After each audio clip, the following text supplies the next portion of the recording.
All right. Okay. So what I thought we'd do, if it's okay with folks, and if you guys have some questions, let us know, and happy to kind of take them, is that there are very few entrepreneurs in town who have actually started multiple companies and they've been successful.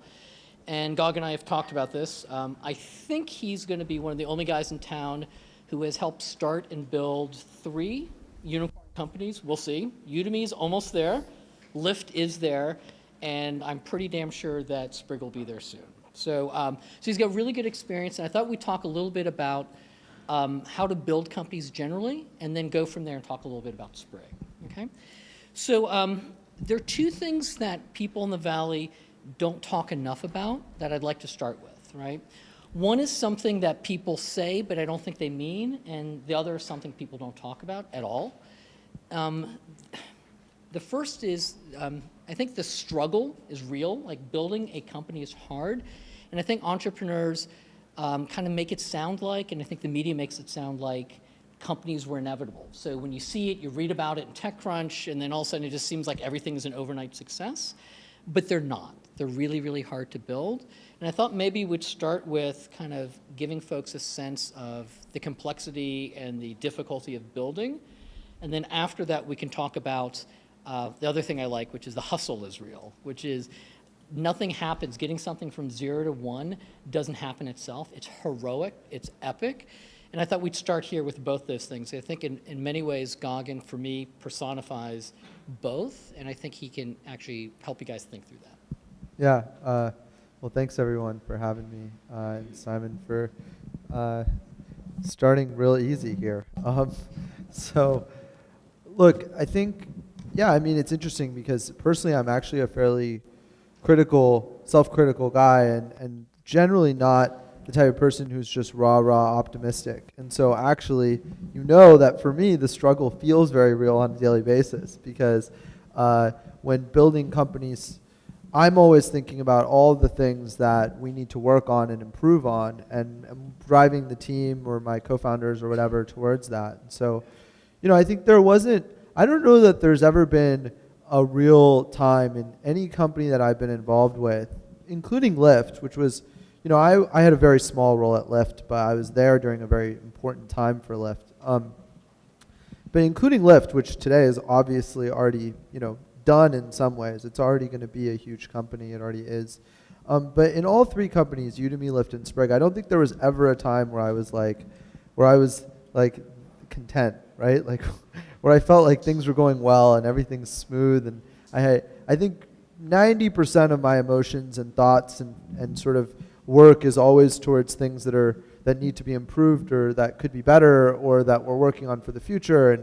And maybe 10% of it is actually on like celebrating some sort of success or just being excited about something. So, well, let me maybe clarify that. So are there moments as you're building these that you kind of have a crisis of confidence where you just aren't sure it's going to work? I know externally it's very good to kind of portray that it's going to work and everything's great, but I'm not sure that's exactly how companies actually get built. Are there moments where you just don't believe?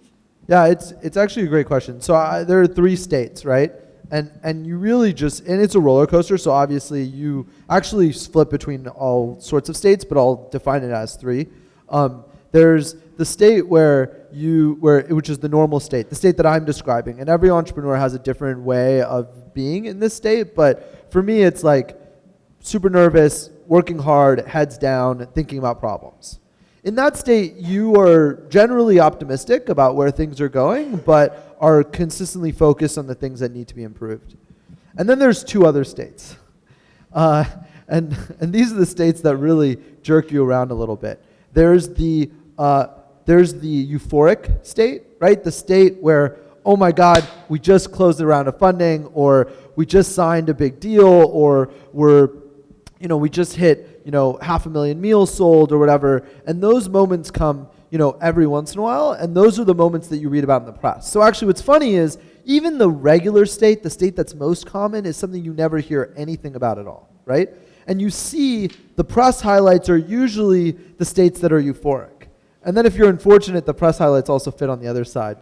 But we've been lucky so far. It'll happen eventually at Sprig, I'm sure. But And then, of course, there's the opposite state, which is a crisis of confidence. I would call it despair, depression, call it whatever you want, but it honestly happens every month, I would say. Like maybe like in the last I can probably think of a time this past week where it's happened. And it's just like, and it just depends on, gradients, right? It's not like in the last week I was worried, we were doing well, so it's not like I was worried about the long-term success of Sprig, but I'm worried about something that is an existential threat to Sprig. And then there are times that are just absolutely like, I remember times at Udemy when we raised our first round of financing, we were ready to shut the business down, and we were having those honest conversations with our advisors was, don't think it's going to work out. Like we're going to give it another month and we'll see, but I think we're going to shut the business down in a month.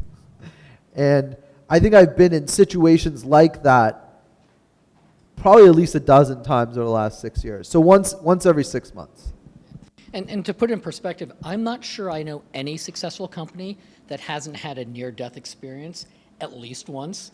And I think, again, from the outside, it feels like they're perfect, they work well, they're special companies. I kind of think that's the way it is, right? So let's talk a little bit about the hustle. So my personal belief is that the marketplace right now for building companies is very noisy, very loud. Lots of money, lots of entrepreneurs, lots of things getting built. And in order to pierce, kind of break the noise level and kind of break through, you've got to really just hustle hard. And I think that trait isn't emphasized enough. And I mean, I know you've got that in spades. And I'm not convinced entrepreneurs that don't have that should be building, to be honest. I think if you don't have that, you shouldn't build. Maybe, follow someone who does. But maybe talk about the role of just absolute hustle and give maybe an example of like doing something. We've talked about having, people talk MVP products. We've talked about ghetto products, the kind of products that it's beyond being embarrassed. You'd be humiliated if anyone saw them. You don't even build the product. You don't even code it. You hack it together with other people's stuff. And maybe you can give some folks a sense of what it means to hustle to build something. Sure, yeah. I mean, I'll echo the sentiment, which is that I think, it's actually, I never really thought of it exactly the way you just described, but I think one of the things that I find when I meet entrepreneurs who I, at least personally, don't have confidence in, and again, my opinion of whether an entrepreneur, I have a lot of confidence or I have no confidence is by no means a measure of their potential success, but it's usually around hustle. It's usually like, do I feel like this person, when the going gets tough, is going to be able to go through and power through and sort of figure it out? And it's a combination of toughness and also ingenuity. I think people often talk about the toughness, but never talk about the ingenuity, right? Some people are willing to stick it through, but they're sticking it through doing the same thing over and over again, and they're just failing over a very long period of time, which is actually what most sort of founders are, right? Most founders have already decided that they're willing to face death look death in the face and keep marching on, but most of them don't have the ingenuity to actually get themselves out of that problem. So, an example, so I'll talk about the example we were just talking about, Udemy, because I think it's a really good one, and it paints a picture of how Udemy was started and really where I got my entrepreneurial career started. When we were starting Udemy, the biggest challenge in any marketplace is the chicken and the egg problem, right? And it's a real challenge, and it's a challenge that exists not just in the early stages, but actually exists as the marketplace grows. Because as the marketplace grows, as you expand to new markets, whether it's Lyft, where you're expanding geographically, or whether it's Udemy, where you're expanding along categories, right? You're always dealing with new chickens, new marketplace dynamics where you need to increase the chicken and the egg and sort of introduce one or the other.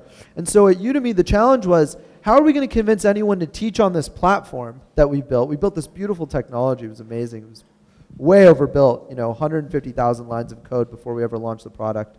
And of course, first sign of not enough hustle, but fair enough. Yeah, exactly, right?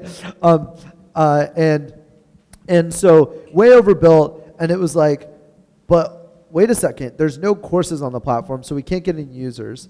And there's no users, so we can't get any courses. So nobody wants to teach on a platform for which there's no students, and nobody wants to be a student on a platform for which there's no content.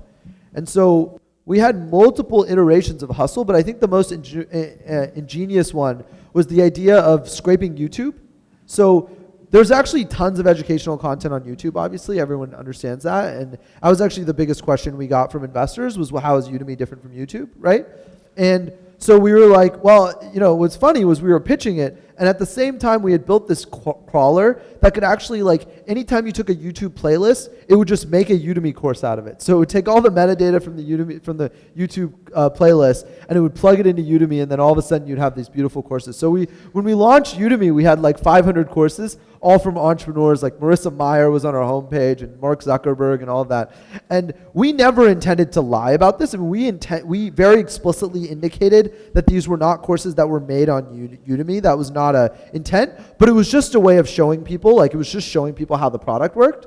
And so the first set of courses on Udemy were actually YouTube videos. And that was like an example of just like most people who were competing with us never even thought of that solution. So they might have been trying very hard, but they they didn't have the ingenuity. I'm with you. I think the lesson here is that the default state for a startup is death, right? It won't work, and you should go in knowing that, and that you should be fighting that, and I think hustle is one of the core ingredients. You just have to do it. And the whole notion we're talking about MVP, I think we need to be introducing a new concept of like pre-MVP. I think the MVP is too heavy and too much work. I think if you're coding, you probably are starting, too far down the road. I think there are lots of ways to kind of hack these things together even without that. So fair enough. And actually, the MVP, there's a great example of that, which is how we started Sprig, right? And so I remember this one. Yeah. Actually, Sprig is interesting because it was my second company, but also the third time I had seen a startup, and I had 3 years of experience roughly in startups, which is obviously not a long time, but in startup land of building a couple successful companies or good trajectory companies, I think it was sufficient. And I was very much schooled in the idea of lean startup. But I think a lot of people like you say, they overcook what they think an MVP is. Sprig's first product, so Sprig's mission is to make healthy eating universally accessible, right? So we want everyone in the world to have access to a great meal. And our basic idea is that processed food's bad for you. In fact, it's much worse for you than like high caloric content or high carb food, which is an interesting thesis. But and so we want to make that accessible to people. And so we built this idea that what if you could open your phone anytime you're hungry, press a button, and get a meal delivered to you in 15 to 20 minutes, right? And that's what Sprig does today. Well, when we started Sprig, it was 2 business guys, no engineering background. I could not even write a line of SQL at that point because I'd forgotten it, right? So no engineering background, and we were just quitting our jobs. So and neither of us had any money, and we had gotten to a point where we knew we wanted to start this idea, but we were like about to start to try to make and deliver food, and it was crazy. And we started pitching the business to investors. And you actually met us before we even quit our jobs, and we had no idea how to do this because the problem is that the only way to really build this platform was to build a real-time architecture that could route drivers in real time to customers and deliver meals. And then you'd have to build a kitchen basically or some sort of a network of chefs to actually make food at scale. So the actual effort associated with making Sprig is like really high, much higher than Instagram or something like that. And so what we ended up doing was we took all of the process of what we wanted a customer to experience at Sprig, and we figured out how we could hack every single part of it, right?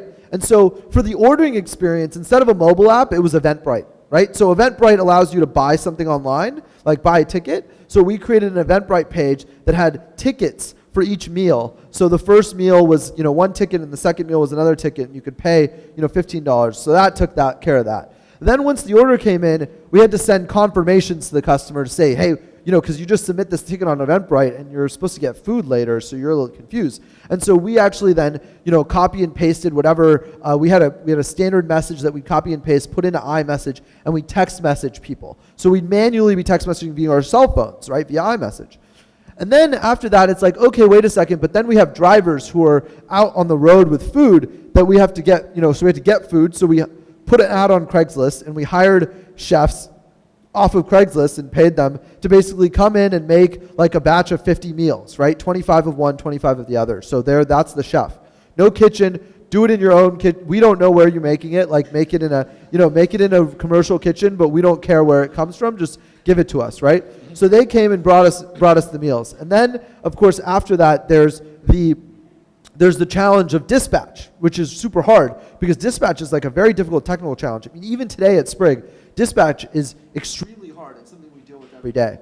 And so we actually ended up routing it. So the thing is that I happen to be a resident of San Francisco for about now like almost 5 years. And so I know the city quite well. I'm also just a nerd about maps. And so I became our dispatcher. And so anytime an order came in, we'd have a Google spreadsheet that had all the inventory. We'd have we'd have a Google Maps open in another window. And then we had a map of the city because for me, visualizing a map, like I couldn't visualize all these cars on the map at the same time. And Google Maps doesn't give you a good interface for that. So we actually had a physical world map where we would move the car to their next destination so we would know where they are.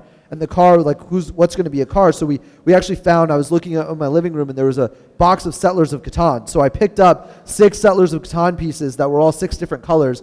Each car had a color, and then in Google spreadsheets, we'd change the inventory, and then we'd get an ETA via the maps, and then we'd send the customer the ETA, and that was the dispatch. Now it was Sprig, right? And that's what I call like a combination of hustle and ingenuity. That was the ghetto product I was referencing. And so let me summarize that. One idea, no money, no code, 24 hours. That's how that is hustle, and that's how you build stuff. I mean, I remember we were having conversations that time. I think you were a little bit embarrassed about that. Like you're like and I just had this sense of pride and this overwhelming sense like, holy shit, this is great, this is beautiful. Even though it was probably the ugliest hacked together thing, I think that it showed a lot of not just hustle, but ingenuity, to your words. So I think that was great. So I think looking to build that way is how you build today. I think that was not true 5 years ago, and definitely not true 15 years ago. But today, that's how you build. So let me change it up a little bit, and I don't know if anyone here is looking to raise, but we're right now in this kind of holiday fundraising season, which starts Thanksgiving. Well, it starts Labor Day and ends roughly around Thanksgiving. And so we're most of the way through that. But I get a lot of questions about, how you raise. You've now successfully raised a lot of money very, very quickly. What tips do you have? Like, my tips are going to be very, very different as a venture guy, but what tips do you have on how to raise, what you should do? How do you pick a partner? Like, what would you do if your best friend asked you, how to raise? What would you tell them? Yeah, it's a great question. A question I try to avoid answering because it means that person's really asking me for it's a very complex challenge, right? I mean, raising money is hard and it takes a sort of unique sort of sales skill. But I think what the most important thing to understand is that fundraising really is just sales at the end of the day. You're pitching someone on basically buying stock in your company in exchange for the opportunity to become very, very wealthy, right? And so you have to really understand who your target is. And so I would say the first thing that you should do if you're trying to learn how to raise money is learn why investors invest. And it is extremely amazing to me how often founders have no idea, right? How often I'll hear a founder come to me and tell me about their idea and never give me a reason why I should care, right? And so the start of this is just understand what investors think about, what they're looking for, and understand what type of investor is going to be a fit for you, because it very much is a specific type of investor. Every investor has a different thesis. And you have to understand that the investing landscape is just as complex as the startup landscape. There are hundreds and hundreds of potential tech investors, and then there are hundreds of thousands of professional investors, and then there are hundreds of millions of real investors, because we all invest our money by putting them into banks, right? Bank of America, Chase, whatever. That's investing your money, right? That's putting your money in something and then expecting it to either grow or stay the same, or you're making a decision there. So understanding that, I think, is the start of it. And on a more tactical level, the thing that is also important, okay, understanding who they are and why they care, but then also understanding how they filter their inbound traffic, essentially. So investors are bombarded with thousands upon thousands. I mean, you told me the number. I always find this crazy because, like, I can't imagine A, having that many meetings, but B, tracking that many meetings. I'm like, what kind of CRM system do VCs have? But how many meetings a year? So we will have a typical investor. I'll probably get, I don't know, 5,000, maybe more inbound. I'll probably meet somewhere between 500 and 1,000 companies. And then I'll make 1 to 2 investments a year. Yeah. And that's actually not atypical. And you'll get even more folks who get inbound that you don't even open the email. Our rule generally is if it's not warm intro by someone you know and trust, you just don't have time to open those emails. So that's typical. That's not atypical at all. So that's the key, right? The key is the warm intro. And you read about this all the time. What's funny actually is that is written up, right, to death, is the idea of getting a warm intro, and investors always need a warm intro. But what's not written is how do you get someone to be a warm intro, right? And that is very much about hustle, right? And it's about ingenuity. It's about finding those nodes of influence throughout the tech ecosystem and convincing them that you're someone that they should bet their reputation on. And I think very, very often founders expect that the person they're meeting with will want to help them because it's like, hey, I'm a friend. We're all founders. We're all trying to build something together. Actually, if you're a successful founder, that's not true. First of all, I don't give a shit about you because I'm busy building my company. So I don't have time. I want to think about you. In 5 years, if I'm successful, I'm going to be able to help you a lot more than I can help you today. So the thing I'm thinking when I meet successful founders is, I could help you today, but it'd be like giving $10 to charity, right? Wouldn't do a whole lot, maybe make a difference in your life today. What's the big deal? What if in 10 years, I have $1 million to give to charity instead? I'd much rather do that. So that's an example of something that goes on in my head when I'm thinking about whether or not I even want to take a meeting with a potential entrepreneur. And so figuring out how to push my buttons and get through is something that's really hard. And figuring out the person for which you can get through to is hard as well. And you have to come up with that on a very targeted basis. So you actually need to build, a lot of people build investor lists, hit lists. I would say you should build warm intro hit lists of entrepreneurs, industry experts, people who investors tend to trust. And you should figure out your tactics on those people with the same level of fidelity and intention as you do with investors themselves. And I'd add a few, and I think that all makes sense. I'd add a few things. So if it's really, really early, what you're selling is yourself. Everything else kind of doesn't matter. So when Gagan's actually putting together that thing with Eventbrite, stitched together with a spreadsheet, and he's driving around, you're betting on him, right? The moment you're beyond that, but before you have numbers, you bet on the dream, right? You have to sell the dream. And then once you have numbers, you're selling the business, right? You have to sell the vision. And there's a narrative, and I think everyone keeps forgetting, like, people buy into stories and dreams. They don't buy into presentations, and I can't tell you how often people present to me as opposed to telling me a story, right? And it's all a story. Everyone has a life story. Every business has an origin story. Everything has a story around it, and I would use storytelling techniques. Frankly, the best meetings I have, we don't even go through a deck. I mean, we cover all that same stuff, but it's told in a narrative format, and it's beautifully done, right? It should feel effortless, even though I'm convinced there's a lot of effort there. But the selling process should be telling a story, right? Your story. Yeah, right? and just to add to that, right? We just gave you a bunch of information that is like 1/100th of the information that's in our brains, right? And so the other thing is you need to go and research and learn how to tell a story, right? So if what Simon just said has so many layers of depth that we could never cover it in a 1-hour talk, your job after a conversation like this is to say, okay, that was an interesting insight. I need to go learn more about it. And then go online, read books, do whatever talk to people, think about it in your head. My best way of thinking is I go for walks and I just churn through things in my brain over time. But do whatever works for you and go and learn what we really mean by storytelling, what we really mean by warm introductions. There's a lot more depth there. And if you want, one thing I'd say about storytelling, if you look and you read, and I've done a little bit in that, is that storytelling actually has 3 acts or 3 pieces: situation, complication, resolution. Every great story, there's a reason they're a trilogy, the reason that, plays are in 3 acts. Like, it's the same. It's the same structure, it's the same format. And so you want to tell your story in a format that feels more like literature than it feels like Keynote, right? I mean, that's the whole goal. And if you're interested afterwards, happy to chat. I've sat through thousands of presentations and very few beautifully told stories, right? So happy to share it.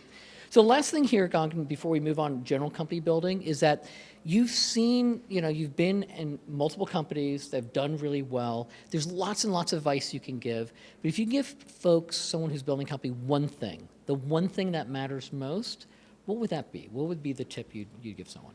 Something that I talk about all the time. I think people really don't understand what I mean, but I haven't figured out better language. So it's eliminate your ego, right? So when you're building a company, it's very easy to get wrapped up in the personal narrative of that company, right? I have this vision for the future. That vision is this. I want to bring this vision to the world. My personal success is then tied to that vision because I've now told my friends and family about it. I've got sort of stubbornness around whether or not I'm right or someone else is, because if I am a successful founder, I actually need to be right in some way, because otherwise, why are people going to follow me? And all of that stuff is just noise. You have to get rid of that noise and look at the real focus on the problem, which is your goal eventually is to find a really big market and to create a product that market needs that it doesn't have today. And whether it's your idea or it's the idea from the bus driver that you're sitting in the bus with, or whether it's the idea that came to you while watching a cartoon, or whether it's some other entrepreneur's idea that you straight up stole and looked at and was like, that's a great idea, I like that idea, right? Doesn't matter where it comes from. You should focus on your goal, which is pleasing your market. And then when you think about the market, you need to learn to listen, right? So checking your ego is a lot about listening.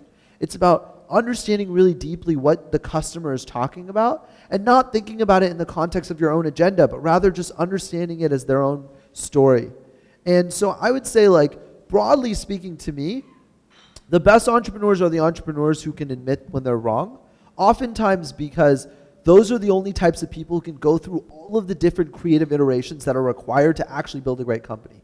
Most people get stuck in somewhere along the way because they're unwilling to get past the possibility that they may have to change their mind a little bit. And the part that's tricky about that is starting a company, it's pretty pretentious. I mean, think about this. We say this here all the time, but when I go back to the Midwest, my family, they look at me kind of funny. We talk about changing the world, making a difference. If you think about it, a handful of people with a handful of bucks over a handful of years, changing everything. And it's audacious. So I think there's a self-selection that the people who start companies are pretentious and have big egos. And I say that in a good way, but you got to find a way to counterbalance that, because that strength that gave you the nerve to start a company is the exact same thing that could prevent you from winning, from doing well. And that is why, part of the reason I think it's so freaking hard to build is you got to have both. You have to have both, and I think that's hard, right? I think having the ego and being pretentious and being delusional that you're just so right that you have to bet everything on it matters more. That you can't teach. You have that or you don't. That's the passion to do it. I think you can learn to kind of check your ego. I think that is learnable. I've seen people do that, but you got to do it early. I think that makes a lot of sense. Okay, well, let's change gears a little bit. Everyone talks about the on-demand economy, and there are very few people that really know where it's going. I think a lot of people have opinions, and the opinions are quite varied. So you've been involved from essentially the beginning. I mean, you could argue Lyft was the first, on-demand company, or at least at the very, very beginning. And, now with Sprig, we're in the middle. What do you think? How's this playing out? I mean, some people would say that we're at the end. Some people say it doesn't even exist as a fabrication. All these companies are going to go away. They're not going to work. Yeah. What's your take? Yeah, so, look, I think it's obvious that companies come in generations, right? So there really is a true movement of internet, Web 1.0, right? Amazon, Google, sort of just barely getting our foot in the door and understanding what the internet is and how it's going to be used and what the basic infrastructure is. And then, of course, there really was Web 2.0, social, right? A little bit of mobile, but maybe not super deep there, right? Social being the predominant factor. And I think Web 3.0 really is about the physical world, right? So it's about mobile, but it's about mobile and how it affects the physical world. And so I think on-demand economy to me is it doesn't matter what you call it. You could call it the on-demand economy. We previously called it the sharing economy, which I actually think was an interim step between Web 2.0 and Web 3.0. But at the end of the day, we're moving internet entrepreneurs as a group are taking existing problems or markets and figuring out how a massive or major change in technological advancement or some change in technology. It could be advancement, it could be penetration, it could be behavior changes, societal changes, whatever. But some change has occurred that has created a new opportunity that can now go and usually disrupt some old guys, right? And so I think that technology over time is slowly marching into everybody else's industries. And actually, if you think about it, that's what technology has always done, right? Like the manufacturing era, right? The industrial era. The industrial era was about taking a bunch of disparate like craft makers all over the world and completely destroying those businesses and centralizing them into factories, right? Because they were more efficient and better. And this new technology was factory production and mechanization and all of that. And you see the same thing today, I think, with the on-demand economy, which is we are now finally getting into the brick and mortar world. And we are going and saying, do you really need that store over there? Is that store efficient? It doesn't make sense to have 10 stores on the same block that all sell shoes. Does it make sense for us to have 20 restaurants on on Market Street on a 3-block radius that sell food that kind of sucks, right? Like, does it make sense for us to continue to serve food that is processed in a factory and that has all sorts of carcinogens in it, just like tobacco does? Does it make sense for hotels to have a monopoly on where you're going to stay when you go to a new city? All of these things are the on-demand economy. So I think you have decades of more sort of investment and innovation of tech entrepreneurs taking on real-world physical problems. I agree. Listen, I'm biased, so you're going to have to take We're that. both biased. We're both very biased. We're neck deep in it. But I think this thing right here, what this does, I mean, there's a lot of things. It's powerful, but this stitches the real world and the virtual world. This gives you a sense of real time and real place. I'm here now, and this, with the computing power, enables me to stitch online and offline in a way that was impossible before. And doing that, fusing those two worlds, I think creates a whole wave of opportunity, and it inverts every possible preconceived notion. I'll give you an example. You used to look at kind of physical infrastructure like hotels as an asset. I have a big hotel, it's a beautiful hotel, and it felt like it was an asset. That now feels like a liability. Because why do you own that hotel? Why shouldn't that be someone's home? And so when you start stitching the real world and the virtual world, you start reassessing assumptions and nothing feels the same. And so I'm a big believer we're pretty early, but I don't think most companies that are on demand will work, but many of them will, right? So yeah, and most companies of every category don't work. I mean, absolutely. How many social networks failed before Facebook existed? And how many more social companies got built after Facebook that never really became that big? I mean, it's such a ridiculous, it's an example of how poorly informed our public is, and particularly the media, that they even talk about about the bursting of a bubble as a result of one or two economic events, like one or two companies failing. It's such a poor understanding of how economies work. That doesn't actually mean that there's no bubble. I actually think that's a whole different conversation. But if HomeJoy failed, that doesn't mean that the on-demand economy doesn't work. It means one entrepreneur screwed up, spent way too much money, opened up to 50 markets, and of course the business failed. But by the way, 1 in 10 of those businesses are supposed to succeed, so nine of them are supposed to fail. That's good. That's how this works. By the way, I wish it was only 9 out of 10 failed. Yeah. I think it's like 999 out of 1,000, right? Yeah, But it's nonetheless. 9 out of 10 of venture-backed companies, over 10 years or something. There's some stat.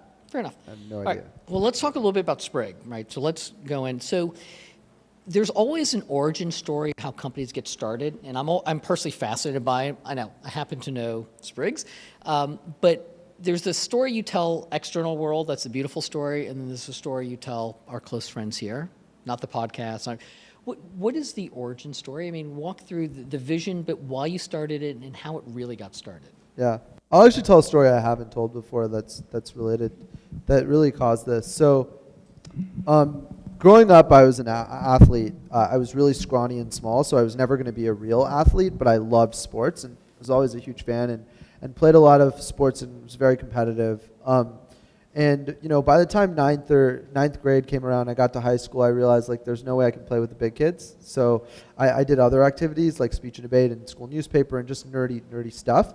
But highly competitive, always athletic, still played football. I played tackle football until about a year and a half ago, like with my friends. So was pretty active. And then in college, I was still pretty active. In college, you can play intramurals, you can do all sorts of things. And then I started Udemy. And I spent 3 years heads down in an office, just working.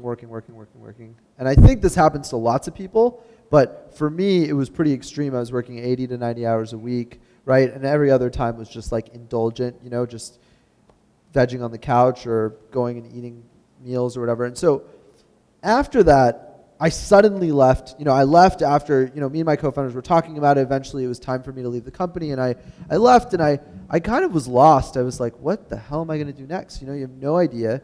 And, I had kind of identified myself as an entrepreneur. But if you remember, at that time, we hadn't met, but I've told you this story. I didn't actually know if I was going to start a company. I thought maybe I'd join one. In fact, I was like 90% sure I would join one.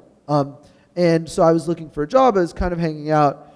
And as part of this, I went on a trip to Croatia with my girlfriend at the time, my best friend at the time, still my best friend, and my brother. I was about to say my brother at the time. Wow, that would have been an epic fail, right? No, but all people who I really enjoyed, and none of them were particularly physically fit. Like they're all fine, they're all like normal, but none of them were athletes or sort of really focused on their health or wellness, and I remember in Croatia, like slowly after all the walking that you do in Europe, I actually came back and my feet were swollen. They were just swollen, both feet. And they would swell for like, hours on end, and then I'd have to sit and I wouldn't be able to walk. And it was really like embarrassing, to be honest, because we couldn't figure out what happened. I didn't have any injury it's or called any fall. Exercise. Yeah, exactly. And so what ended up happening was I had stress fractures in my feet, because I wasn't used to walking. Just like absolutely absurd thing, right? Especially if you know me today and I walk like 5 to 10 miles a day, basically. So. By the way, anyone who's watched the movie WALL-E, that's kind of like the vision of the future that no one ever walks again. Fair enough. Yeah, exactly, right? I felt like a character from WALL-E, and not the robots, the people. So I ended up having this, and that was kind of the wake-up call for me. That was the moment where I was like, geez, this is not sustainable. I really need to stop. And I started to assess what I was eating and how I was exercising. And my roommate at the time, and he was a total health nut. And so I went to him for advice. And he was like, health is about 70% diet and 30% exercise. And everyone thinks it's the reverse. So everyone thinks it's 70% exercise and 30% diet. It's really not. And of course, everyone here now knows this. This is all commonplace, but I hadn't thought about it or read any health blogs or anything at the time. So I started eating much better. I started cooking. I started eating organic food, and I started to feel a lot better. And I started working out 3 times a week, and I realized how much, and I would play with it, just like the body hacking stuff, and it totally changed my life. And today, I probably stay awake 3 to 4 hours longer. I'm happier, I have better personal relationships, and oh, by the way, I started a company to go help everyone else in the world do the same thing. So that's actually like really the origin story of Sprig. That's where the personal motivation came from. And then of course the professional motivation came from being at Lyft and being kind of embarrassed to see a company that didn't exist 6 months prior grow faster than my company had in 3 years. So I think I remember joining Lyft and being like, what? You've been around for 6 months and your run rate is where Udemy was 2 years in? Okay, something's going on here. And really understanding the magic of online to offline services. No, it's a great story. And I find that most entrepreneurs that actually do well tend to have an emotional connection to the business they're building. Occasionally, you'll find this very, very big disconnect between what they're building, and it's this founder-company fit. Like, you want to see that fit, that it's natural for them to do it. And I think if you don't have that emotional connection, you should revisit why you're going to spend the next decade or more of your life, every waking moment, and invest everything into it if you don't feel that connection. So let's talk a little bit about an operating company, right? So I think a lot of people look at on-demand businesses as tech companies. A lot of people look at it as operating businesses, right?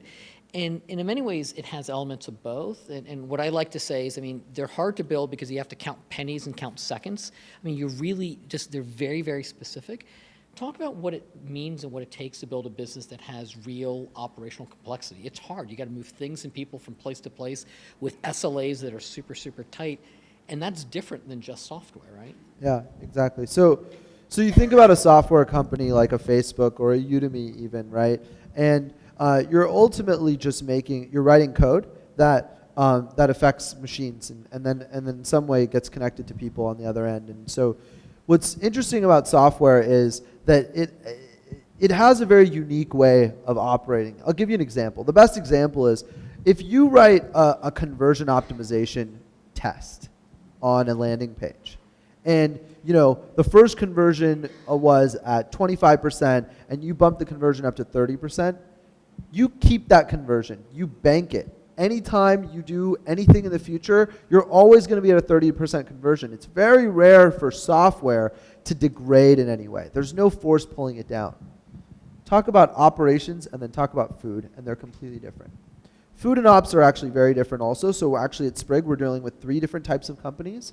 We're dealing with a technical company, an engineering product, which is the dispatch system, the real-time algorithms, the prediction, and then of course any customer-facing app, etc.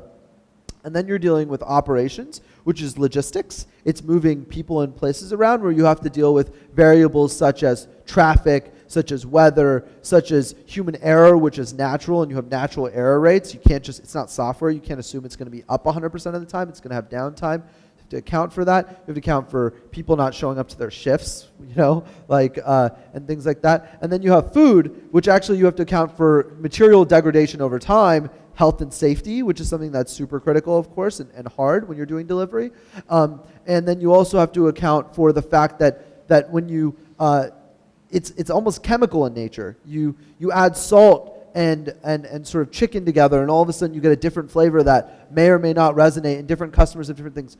So what's interesting about Sprig is we've had to learn, and certainly I've had to learn as an entrepreneur, how to be good and think differently about 3 completely different types of problems, and then marry them all together in one company.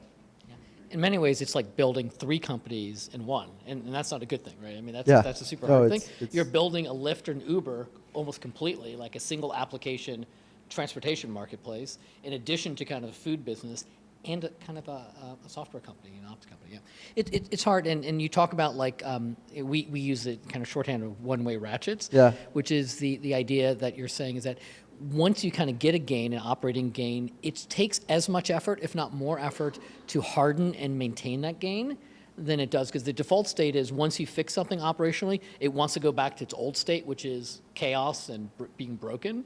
And that's hard to do, right? And so you've looked at that. Like, do you think people or processes, like what matters most on the ops part of your business to make that work? What's the thing? It's all process, right? So, and it's about creating processes that ensure and reinsure success on whatever you're trying to achieve, right? And so you want to double and triple check everything. So I think the best example actually is like if you've ever managed people, I know you've managed large organizations. One of the things that's really interesting is the difference between managing 4 people directly, then managing 16 people through those 4 people, and then managing, whatever the next version is, 64 managers people. Who manage managers. Right, managers who manage, and it just keeps going. And what's interesting about this is over time you realize how little control you have over what happens actually at your company, right? And ops is like that, with the difference that you actually have to exercise full control. So in the case of a human organization, you can build a culture of excellence, and you can build a culture and create certain values, and you have enough control over filtering those people so you can actually ensure that culture seeps down. And that's one part of Sprig's operational excellence. And the other part of Sprig's operational excellence has a lot to do with systems and processes. You know, the best example is, how do we make sure that a Sprig delivery driver is delivering you the right meal every time they show up at your door? Today, they might have 5 meals in their car, right? 5 different options. They might have 2 different drinks, 3 different sides, 4 sauces, and all of them are mapped to different configurations of what we're going to deliver to a customer. And it's way too complex. I mean, I was on the road last night, actually, so I went and served last night, so this is very fresh in my mind. And, you know, I served maybe for 3.5 hours, and during that time, I counted that I made 3 mistakes, right? So here I am, you know, allegedly operationally efficient, like probably the most knowledgeable of our system of anybody, and I still forgot the utensils for 3 different customers, right? And it was awfully embarrassing, and I've already fixed the problem in our system, but it's about checks and balances. So actually, like, at the loading stage, you can't just tell the person, hey, you've got an order for a chicken and it's marked as A and it's got this thing. You actually have to go in and force them to press a confirmation step. So we actually ask all of our servers to hit checkbox. Yes, I have the brown box with the food in it. Checkbox. Yes, I have the utensils. Checkbox. Yes, I have. So there was a little bug in the app, and that's why I forgot the utensils, so we're fixing it. But the point is, like, this is crazy. Like, you're actually like creating multiple checks and balances along the way, and then you have to train and retrain your workforce. And so you're building these systems that ensure that there's no failure point. And then, of course, you still have to then check whether or not your systems work. So you have to have secret shopper programs that we're now creating at Sprig, where we can check whether or not servers are doing a good job, and we can figure out what our error rate is, but we don't know what our error rate is because it's happening in real life. And so this whole thing is it's challenging, but honestly, it's a lot of fun. It's really fun when you get it right. I think if you look at what we're talking about, these businesses that are kind of taking the virtual world and the real world, combining them, you're building these hybrid organizations that have all the complexity of a real world company, but all the potential of a virtual company. And I think we're going to see these really hard to build, but really impactful, meaningful companies that come out of this wave, but they're not going to be easy. I think these are going to be some of the hardest companies that have ever been built, are being built right now. And my sense is 5, 10, 15 years from now, when we go to the next big wave, those will be even harder than these. So this is not the hardest that'll exist, but these are so much harder than software-only businesses. So listen, let me leave it at that. I want to make sure we have time for some Q&A.